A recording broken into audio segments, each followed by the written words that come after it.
Quran is not the word of Muhammad, it is the word of God. But it was written by Muhammad. It was not written by Muhammad. Who wrote it? Muhammad was illiterate. He didn't know how to write or read. Who wrote it? It was the word of God, it is the divine word. You see? It's every single time. They're very consistent. I appreciate it. All right? It is the word of God, and they're very passionate about it. I respect your passion. There's no way you can rationally have a conversation with that.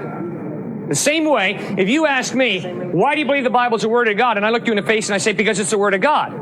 Rational discourse has broken down. My second philosophical problem with Islam is, my Muslim friends inform me, Matthew, Mark, Luke, and John are inaccurate. They're perverted gospel. In fact, it's been changed, they will say. Right, exactly. So then obviously the next question is, well, where are the unperverted ones?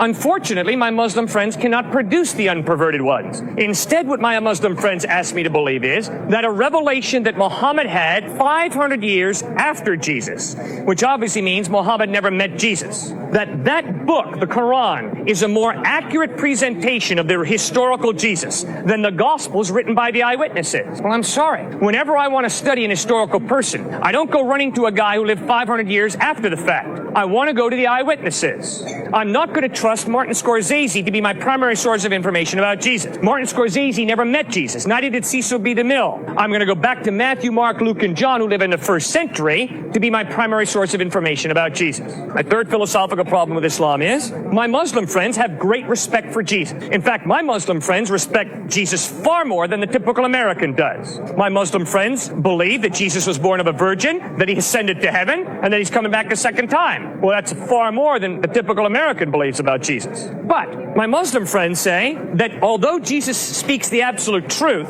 Muhammad also speaks absolute truth. And the problem is they contradict each other on certain points. You cannot have A be absolute true and then B be absolute true if A and B contradict each other. Because that does nothing then but to allow for C to come along, claiming C is absolute truth, in spite of the fact that C contradicts both B and A. You cannot have an absolute truth contradicted by another absolute truth. Did Jesus ever claim to be God? Yeah, he sure did. When, John 8:58, Jesus says, before Abraham was born, I am. In John 10:30, Jesus says, I and the Father are one. In John 14:9, Jesus says, he who has seen me has seen the Father. Clearly, Jesus claimed to be God. So he was both human and God at the same time? That's what he claimed. Maybe he was a lunatic, but that's what he claimed. He wasn't a lunatic. He was a prophet. Well, he claimed to be God in human form, which means he's more than a prophet. He's God in human form. But That's what he claimed. God is something that's superior to human form, so it doesn't make sense for God to be human because he wouldn't necessarily be higher than the other. All right, first point is God is not something. The Bible insists that God is someone, a personal being. And it's totally possible for a personal being who's the creator to humble himself and become a human being.